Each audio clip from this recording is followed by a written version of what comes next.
komeza kwesa imihigo Rwanda yacu, komeza kwesa imihigo Kagame Paul, nyamibwa rudasumbwa twarakwemeye mu kwesa imihigo.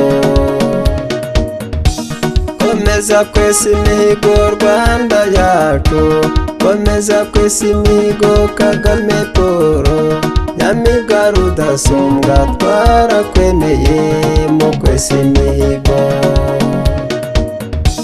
Ntari zirusha imihigo Kagame Paul, uri umuyobozi twese twarakwemeye, wahangamuye ibikombe by'imiyoborere, Amerika n'Uburayi barakwemeye mu kwesa imihigo. Komeza kwesa imihigo Rwanda yacu, komeza kwesa imihigo Kagame Paul, nyamibwa rudasumbwa twarakwemeye mu kwesa imihigo. Komeza kwesa imihigo Rwanda yacu, komeza kwesa imihigo Kagame Paul, nyamibwa rudasumbwa twarakwemeye mu kwesa imihigo. Urinda twa mu mihigo Rwanda yacu, urindatirwa abahizi Kigali nziza, zingiro ry'imihigo waramamaye mu iterambere. Komeza kwesa imihigo Rwanda yacu, komeza kwesa imihigo Kagame Paul, nyamibwa rudasumbwa twarakwemeye mu kwesa imihigo. Komeza kwesa imihigo Rwanda yacu, komeza kwesa imihigo Kagame Paul, nyamibwa rudasumbwa twarakwemeye mu kwesa imihigo.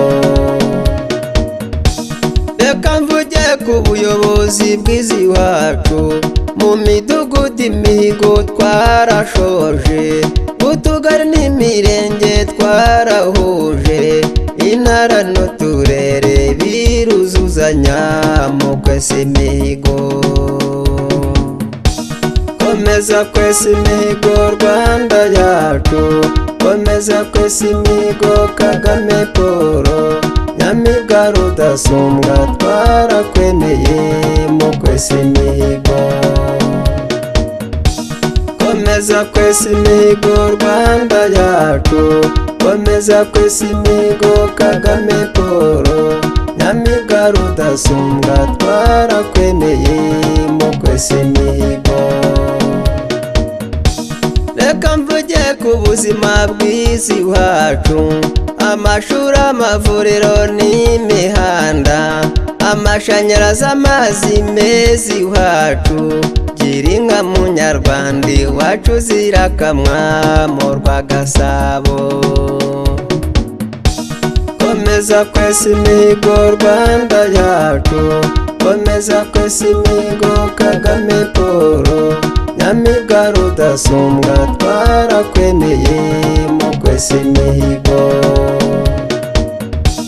Komeza kwesa imihigo Rwanda yacu, komeza kwesa imihigo Kagame Paul, nyamibwa rudasumbwa twarakwemeye mu kwesa imihigo.